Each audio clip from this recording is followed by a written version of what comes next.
আচ্ছা, এখানে একটা ডিটারমিনেন্ট দেওয়া আছে। এইটার মান যা হবে সেটার সমান দেখাতে হবে যে এই ডিটারমিনেন্ট হবে, মানে এই ডিটারমিনেন্ট এবং এই ডিটারমিনেন্টের মানটা সমান হবে। আচ্ছা, এইখান থেকে কি করব, এখানে প্রথমে এবিসি দিয়ে ওপর নিচে গুণ করছি। তাহলে ওপর নিচে গুণ করলে এবিসি কেটে যাবে, একই থাকছে। তাহলে ওপরে এবিসি দিয়ে গুণ হচ্ছে, তলায় এবিসি দিয়ে গুণ হচ্ছে। এবার ইন্টু ডিটারমিনেন্টটা। এবার এবিসির সিটা বাইরে, ওপরে সিটা বাইরে, আর তলায় এবিসিটা যেমন আছে থাকছে।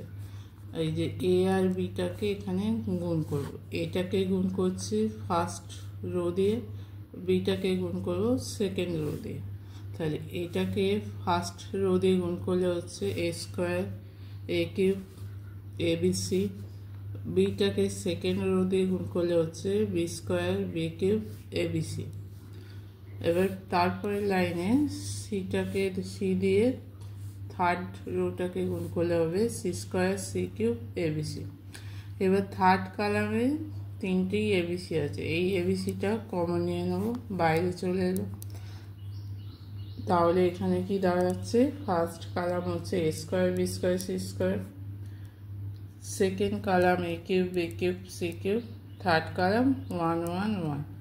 এবার এই দুটোকে চেঞ্জ করছি, সেকেন্ড আর থার্ড কলাম চেঞ্জ করলে হচ্ছে 1 1 1 সেকেন্ড কলামে চলে আসছে, আর এইটা থার্ডে যাচ্ছে A cube B cube C cube.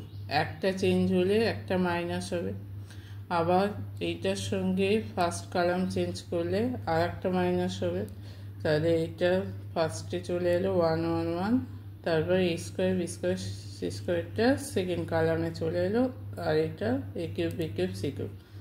তাহলে মাইনাস মাইনাস গুণ করে হচ্ছে প্লাস, এটা ডিটারমিনেন্টটা পাচ্ছি 1 1 1 A square B square C square A cube B cube C cube. তাহলে এই মান এবং এই ডিটারমিনেন্টের মানটা সমান হচ্ছে।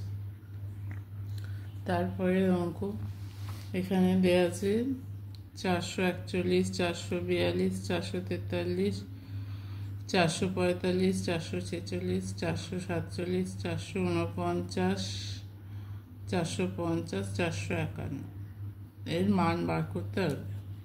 আচ্ছা, প্রথমে কি করব, R2 ড্যাশ মানে সেকেন্ড রোটা কী হবে, R2 মাইনাস R1। এই যে R2 থেকে R1টা বাদ, তাহলে 45 থেকে 41 বাদ দিলে হচ্ছে 4, 46 থেকে 42 বাদ দিলে 4, 47 থেকে 43 বাদ দিলে হচ্ছে 4। R3 dash R3 minus R2, 3 নম্বর রোটা হচ্ছে R3 minus R2, R3 minus R2, 449 minus 445 4, 450 minus 446 4, 451 minus 447 হচ্ছে 4। এবার দুটো রো সেম মান হচ্ছে, দুটো রো যদি আইডেন্টিক্যাল হয় তাহলে সেক্ষেত্রে ডিটারমিনেন্টের মান কী হয়, 0 হয়ে যায়। তাই দুটো রো সেম হলে ডিটারমিনেন্ট সমান হচ্ছে 0, তাহলে এর মান হচ্ছে 0।